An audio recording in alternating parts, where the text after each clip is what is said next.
réseaux sociaux buzz. Bakpatou, Songi Songi, Kongosa, Koromoto, Legede. Venez. Venez vous informer en temps réel. Écoutez les critiques, les analyses avec Maman Buzz sur réseaux sociaux buzz. Ici, pas de critiques stériles, ni tête ni queue, pas de polémique. Maman Réseau, Maman Buzz de tout le monde est là. Maman Buzz sur réseaux sociaux buzz et Lengue Zangali Passa. Le goût qui n'a pas de concurrent. Shalom, bonsoir peuple ivoirien, bonsoir peuple du monde entier, je suis Guillaume Elie, je suis prophète du Seigneur Jésus-Christ. Alors je viens ce soir avec la grâce de Dieu, de façon urgente, Dieu me dépêche auprès de son peuple et de ses élus, parce que l'Éternel voit venir les choses et qu'il prévient son peuple. Il m'a dépêché auprès de vous, peuple ivoirien, et auprès de ses prophètes, de façon particulière, auprès du prophète Elipada. Je veux m'adresser d'abord au prophète Elipada. Cher prophète, bien-aimé, je suis très heureux de m'adresser à toi aujourd'hui de façon solennelle, de façon directe. La Bible dit que Jésus et Jean-Baptiste se sont connus, non pas au Jourdain, mais ils se sont connus dans le sein de leurs différentes mères. C'est dans le sein de nos mères que nous nous communiquons en tant que prophète. Et Jérémie a été consacré lui aussi dans le sein de sa mère. Nous avons un même sein, le sein de notre Père qui est dans les cieux, qui nous a envoyés en mission. Et nous sommes apparus dans la même nation, dans la même génération. J'aimerais bénir Dieu pour ta vie. Je m'adresse ici à toi. Je ne l'ai jamais fait. Quand bien même toutes les personnes s'agitaient ça et là, lorsque l'alerte avait été donnée au sujet de ta disparition, je suis resté serein parce qu'il y a une chose qu'on appelle l'intuition et je savais dans mon fort intérieur que le Seigneur t'avait préservé.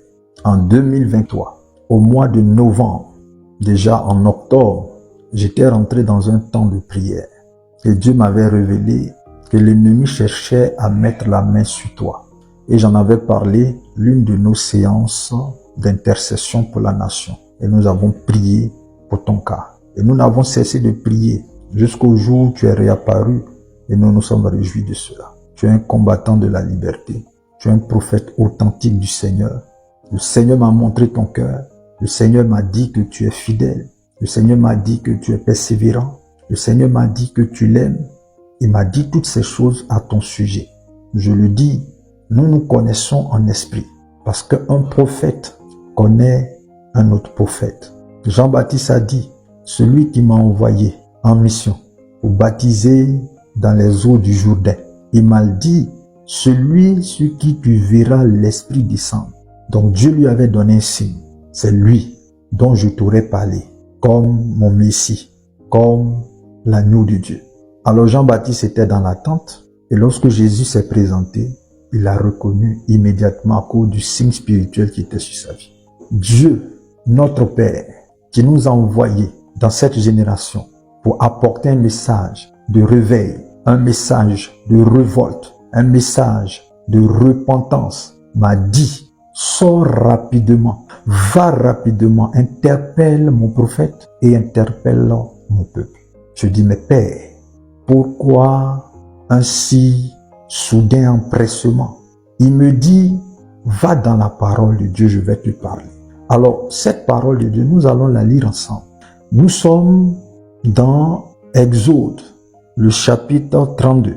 L'Éternel dit à Moïse, va, descends, car mon peuple que tu as fait sortir du pays d'Égypte s'est corrompu. Ils se sont promptement écartés de la voie que je leur avais prescrite. Ils se sont fait un veau en fonte.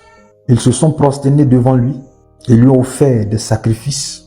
Et ils ont dit, Israël, voici ton Dieu qui t'a fait sortir du pays d'Égypte. L'Éternel dit à Moïse, je vois que ce peuple est un peuple au cou roide. Maintenant, laisse-moi. Ma colère va s'enflammer contre eux et je les consumerai, mais je ferai de toi une grande nation. Le Seigneur m'a donné cette parole. Alors que j'étais en train de sonder, je posais des questions à l'ange de Dieu qui apportait le message. Il m'a dit, fais ce message à mon serviteur.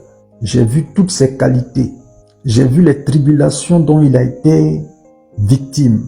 Je vois les machinations, le mensonge, la calomnie à son sujet. Et je le vois droit dans mes voies. Cependant, mon peuple est en train de faire de lui une idole. Le cœur de mon peuple est en train de se détourner de moi pour l'adorer. Descends et parle-lui. Descends et interpelle le peuple. Parce que je vais juger et les bergers et les brebis. Personne ne va échapper à mon jugement. Je t'envoie, va lui dire que je connais son cœur. Je connais son travail. Je connais ce qu'il a sacrifié par amour pour moi. Je connais sa détermination, son attachement à ma parole. Dis-lui de ramener le cœur du peuple vers moi. Dis-lui de jeter sa couronne et de ramener le cœur du peuple vers moi. Sinon, je vais le confondre. Sinon, je vais le confondre. Bien-aimés frères, notre Seigneur, notre Dieu, notre Roi a donné des instructions à ton endroit.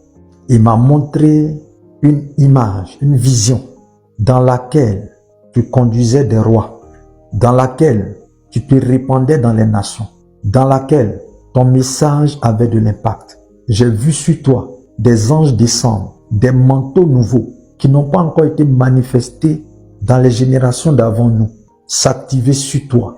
J'ai vu des masses courir, venir se nourrir de Dieu à tes lèvres. J'ai vu que tu conduisais des rois dans des règnes. J'ai vu la gloire que Dieu a préparée pour toi. J'ai vu le rétablissement de ton nom, le rétablissement de ta grandeur. J'ai vu le rétablissement de la plénitude de l'Esprit de Dieu sur toi. Je te dis la vérité. J'ai vu la faveur de Dieu t'envelopper comme un tourbillon. J'ai vu de grands miracles se faire par tes mains. J'ai vu une sagesse, grande sagesse se déployer par tes lèvres. J'ai vu des âmes bénies. J'ai vu notre nation avec l'imposition de tes mains. J'ai vu que Dieu te donnait une autorité sur le monde des ténèbres. Toutes ces choses, je les ai vues. Et Dieu m'a dit, dis-lui que c'est son partage, c'est ce que je m'apprête à lui donner comme couronne, comme héritage. Mais je ne partage pas ma gloire. Qu'il ramène le cœur du peuple à moi. Bien-aimé frère, tu sauras si je parle de mon propre chef ou si je parle sous l'autorité de Christ. Que ce message soit pris en compte par tous les serviteurs de Dieu. Vous tous qui n'avez pas donné gloire au Dieu des lumières, au Dieu qui est le chef des armées, au Dieu sacrificateur. Dieu s'apprête à juger les juges, à juger les rois, à juger les prophètes, à juger les pasteurs, à juger les sacrificateurs. Il va juger son église et il sera sans miséricorde. C'est pourquoi il veut que tout le monde entende la parole. Quand ce message te parviendra, je prie que Dieu fasse que tu l'entendes. Alors j'appelle tous les Ivoiriens, tous les hommes du monde entier à partager ce message jusqu'à ce qu'il parvienne au prophète Élie Pada. Dieu a vu lorsque des personnes, des Anania, injuriaient, giflaient Jérémie. Dieu l'a vu. J'ai vu Anania tomber, mourir, parce qu'il a frappé un oint de l'Éternel. Tous ceux qui t'ont combattu mordront la poussière, ainsi parle l'Éternel. Tu es le serviteur de Dieu. Tu es mon compagnon de service. Nous avons un code d'honneur, un code d'intégrité. La Bible est formelle, elle est claire. Elle dit, notre génération va voir l'esprit d'Élie se manifester dans la puissance. Mais ce serait pour ramener le cœur des fils au Père et le cœur des pères au Fils. Élie a dit, si c'est l'Éternel qui est Dieu, allez vers l'Éternel. Si c'est Baal qui est Dieu, allez vers Baal. Mais ne tâtonnez plus. Voici notre message. Les hommes viendront te donner la gloire. Il faut que tu te dessaisisses de cette gloire et que tu la portes à l'Éternel. J'ai vu un homme, et tu l'as vu aussi, en 2011, dont l'Éternel avait doté d'une onction spéciale, terrible, dans la parole. et qui a vécu ce que je suis en train de te dire. Le prophète Koné Malachi est sorti. Et parce que le cœur du peuple s'était attaché à Koné Malachi plus qu'à Dieu, Dieu a vu en lui un rival et Dieu a retiré la gloire. Je prie que tu entendes ce message. Je parle de la part de l'Éternel. Tu sauras si oui ou non je viens de sa part. Dieu m'a dit, Eli Pada est mon serviteur. Je vois son cœur. Lui, il n'a pas de problème d'honneur vis-à-vis de moi. Mais le peuple est en train de dévier. Ils sont en train d'adorer la créature au lieu du Créateur. Ainsi, j'ai livré mon message. J'ai vu Dieu travailler avec toi. Que Dieu te fortifie de là où tu es. Je sais que le temps viendra où toi et moi, nous allons pouvoir nous asseoir. Nous allons pouvoir partager les choses de notre royaume pour éclairer, édifier, faire grandir ce peuple, ramener son cœur à notre Père. À vous, peuple ivoirien, peuple et habitants de Côte d'Ivoire, l'Éternel seul est Dieu. L'Éternel seul est Dieu. L'Éternel seul est Dieu. Ne faites de personne ni de rien un veau d'or en remplacement de Dieu. Israël l'a fait. Israël a remplacé Moïse qui était absent par un veau d'or. C'est Moïse que Israël avait remplacé par le veau d'or. Ce n'est pas l'Éternel directement. Parce que voyant les miracles, les prodiges que l'Éternel faisait par Moïse, Israël a pris Moïse pour un Dieu. Et ne voyant pas leur Dieu, ils l'ont remplacé par un autre Dieu, qui était le veau d'or. Aujourd'hui, vous êtes en train de remplacer Eli Pada par le veau d'or. Vos cœurs sont exposés devant l'Éternel. Et l'Éternel me l'a montré. Répentez-vous. Dieu a dit, descends, va parler à mon serviteur, mais parle aussi à mon peuple. Parce que ça serait un sujet d'accusation contre plusieurs. Et Satan va profiter pour vous livrer, pour vous faire du mal. Église de Côte d'Ivoire, réveillez-vous, reprenez-vous. Vous qui adorez les serviteurs de Dieu. Vous qui adorez les serviteurs de Dieu. La plupart n'ont pas le courage de vous dire ces choses à cause de ce que vous leur donnez. À cause de ce que vous leur donnez. Mais je viens de la part du Seigneur. Autant je prêche pour la repentance des autorités, de la population et de toute l'Église, je prêche aussi pour que vous soyez sages et que vous rameniez vos cœurs à Dieu. L'Éternel seul est Dieu. Bien-aimés, voilà le message que le Seigneur m'a donné pour vous. Je prie que vos cœurs soient touchés. Je prie que vous ayez cette humilité de vous repentir.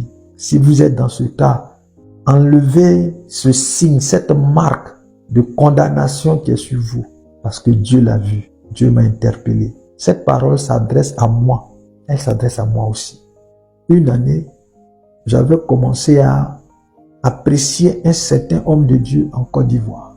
Parce qu'en lui, je trouvais l'idéal que je recherchais. Et Dieu m'a menacé. Parce que mon cœur était en train d'aimer cet homme de Dieu plus que Dieu. Je me suis donc éloigné de ce monsieur avec beaucoup de peine. Et j'ai commencé à le suivre à distance. Mais j'ai été béni d'être loin de ce serviteur de Dieu. Que je considère comme un père spirituel. Mais que je suis de loin. C'est un mentor. Mais je le suis vraiment de loin. Vous savez, les hommes de Dieu, quand Dieu commence à travailler avec eux dans une certaine dimension, on peut les idolâtrer. Très facilement. C'est très facile. J'ai ainsi livré mon message, peuple de Dieu. Que Dieu vous bénisse. À très très bientôt. Dans le Seigneur, je vous aime infiniment. Je vous aime avec le cœur de Dieu. Que Dieu vous bénisse. Je crois que ça, c'est la deuxième fois que nous assistons à ce genre de message. La fois passée, ici, chez Réseaux Sociaux Buzz, je vous ai apporté une vidéo où il y avait une prophétie, où la dame parlait du prophète Eli Pada. Je pense que ça fait 3 jours. Je vous ai posté une vidéo très récente du prophète Eli Pada. Il prophétisait sur ce qui va arriver en Côte d'Ivoire dans les jours à venir, si les peuples ivoiriens ne faisaient pas ce que Dieu leur demande de faire. Et voici une prophétie. Dieu a parlé à son serviteur pour dire que tout ce que vous avez écouté là, du côté du prophète Élie et du côté de son peuple. Alors, Dieu seul sait, c'est seulement Dieu qui connaît les cœurs, c'est seulement Dieu qui sait sonder les cœurs et les reins, c'est seulement Dieu qui connaît ce qui est au plus profond de nous. Mais en regardant le prophète Élie Pada, on sent vraiment qu'il y a l'humilité en lui. Une personne qui n'écoute pas la voix de Dieu ne va pas se taire pendant ce temps qui s'est têtu. Une personne qui n'est pas conduite par Dieu, une personne qui veut se faire la gloire, une personne qui veut ramener toute la gloire à lui seul, une personne qui veut rester orgueilleux, ne va pas se taire comme les prophètes avaient fait ça. Bien que d'autres personnes disaient qu'il était menacé par de personnes physiques, par de personnes mal intentionnées, on lui avait menacé contre sa vie. Voilà pourquoi il s'était tué. Mais moi-même, Mama Beuse, j'avais écouté le pasteur Mohamed Sanogo. Une fois dans une émission, on lui a posé la question, vous pensez que le prophète Élie Pada va bien? Vous pensez qu'il a été kidnappé? On lui a obligé le silence. Le pasteur Mohamed Sanogo avait répondu ceci. Il avait dit, je pense que... Il avait d'abord commencé à dire que je ne connais pas ce qui se passe réellement, mais je pense que Dieu lui a imposé le silence. Au moment opportun, vous allez le voir sortir. Moi, je pense que ce silence, c'est parce qu'il est en train d'écouter la voix de Dieu. Je ne pense pas qu'il a été kidnappé ou arrêté ou quelqu'un de ce monde lui a fait taire ou il a peur de certaines menaces de ce monde. C'était là les réponses du prophète Mohamed Sanogo. Et en voici un autre prophète qui est venu. Bon, la Bible nous demande de ne pas négliger les prophéties, mais de les examiner.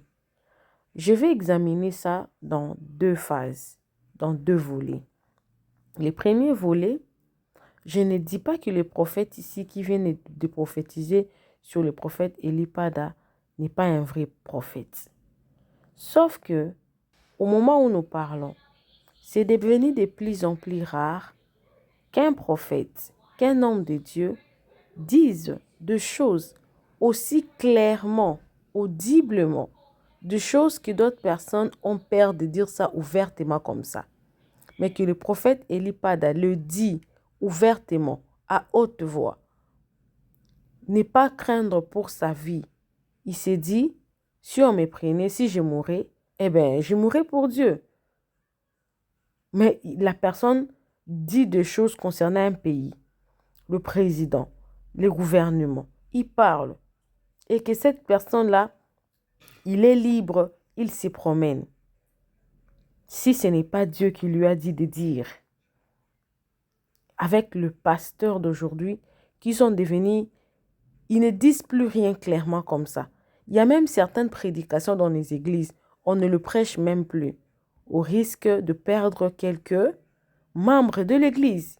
Vous pensez que ce genre de personne mettra sa vie en danger pour des choses qu'il va s'enorgueillir, juste pour de l'orgueil. Juste pour de l'orgueil. Il dit des choses seulement comme ça pour s'enorgueillir, sachant que les choses qu'il est en train de dire va mettre en péril sa vie.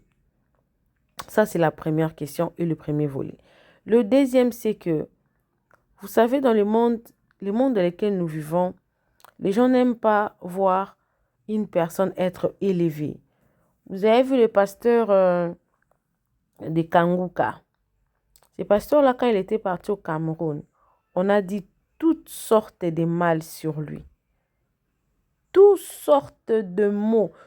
En tout cas, tout ce qui était de plus mal qu'on pouvait dire à une personne. On avait dit ça. au pasteur de l'église de Kanguka. Parce que son nom m'échappe tellement que je ne vais pas dire n'importe quoi sur son nom. Pourquoi? Parce que il a fait les campagnes, il n'a pas demandé l'argent, il n'a pas fait des appels. Oh non, il y a quelqu'un qui a la main. Il a prié et les gens ont vu être guéris.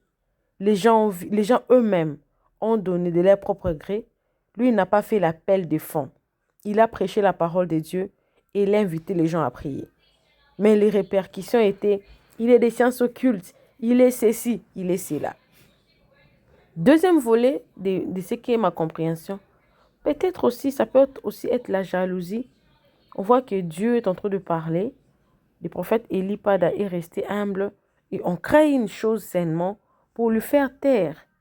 Parce que lui-même, le prophète Élie, il s'est dit qu'il est le moindre de tout. Il parle quand Dieu lui dit de parler. Maintenant, qui est les vrais prophètes? Qui est les vrais prophètes? Le débat est ouvert. Écrivez-moi dans les commentaires. Que pensez-vous de cette prophétie? Que pensez-vous? Est-ce que Dieu ne pouvait pas parler autrement pour parler seulement comme ça? Je ne sais pas. Beaucoup de questions me traversent l'esprit. Nous sommes en train de partager. C'est un débat ouvert. Écrivez-moi vos avis dans les commentaires. Quant à moi, vous venez d'écouter le pasteur. Vous m'avez aussi écouté. Je vous dis au revoir. Profitez de vous abonner sur les réseaux sociaux Buzz. Cliquez la cloche de notification. Aimez, commentez, partagez. Bisous. Bye.